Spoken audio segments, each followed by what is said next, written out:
Hello and welcome to my watercoloring book series.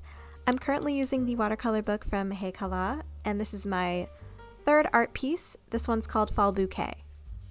I started by soaking the paper for about 10 minutes and I'm currently stretching it. This helps to prevent the paper from buckling when applying water. I had to use a lot of techniques I don't usually use, like using wet paper on wet paint to build a moody and sort of misty background. I didn't use paint everywhere, I just let it run naturally. This made a really cool effect and I will definitely remember to use this in any future watercolor ventures. I also had to do a lot of layering of the colors to try and match the vibrancy of the original art piece. With watercolor, we want to start with the lighter base colors. This means there needs to be a little bit of prep work. It's always a good thing to have a scratch piece of watercolor paper around because the paint often dries lighter than it looks when wet. Heikala's original piece contrasts both warm and cool tones.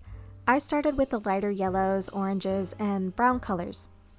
With watercolor, we have to work from light to dark, and warmer colors are lighter tone than cooler colors. So here you could see how just a little bit of blue pops against the warmer tones that have already dried.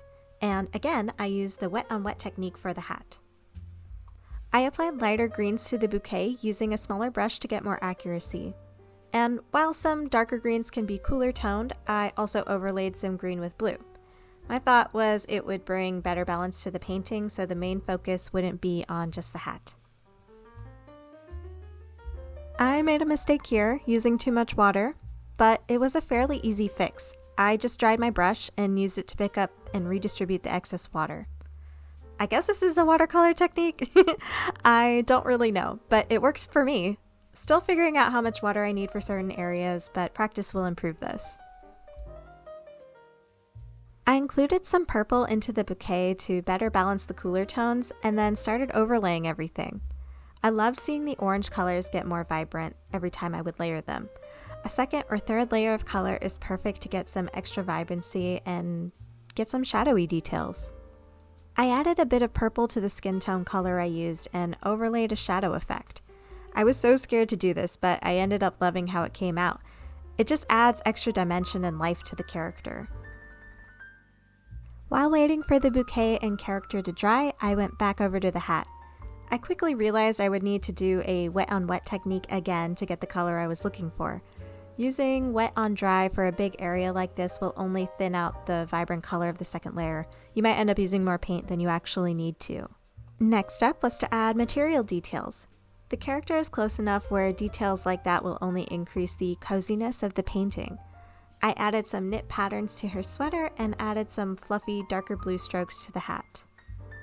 I used my Copic fine liner for the smaller details I couldn't reach with my brush, and I have a white gel pen I used for some highlights.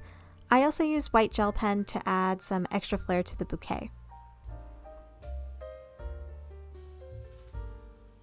4 hours and a sore back later, I finally finished. I could have probably done one more layer of colors just to bring out the vibrancy of the bouquet or add some extra darkness to the background, but I think I learned what I needed to from this piece. What do you think? As always, thank you for watching, and if you like this kind of content, please let me know. I like detailing my watercolor adventures for anyone else that might be struggling to learn, so any good feedback is really helpful. Thank you. I'll see you in the next one.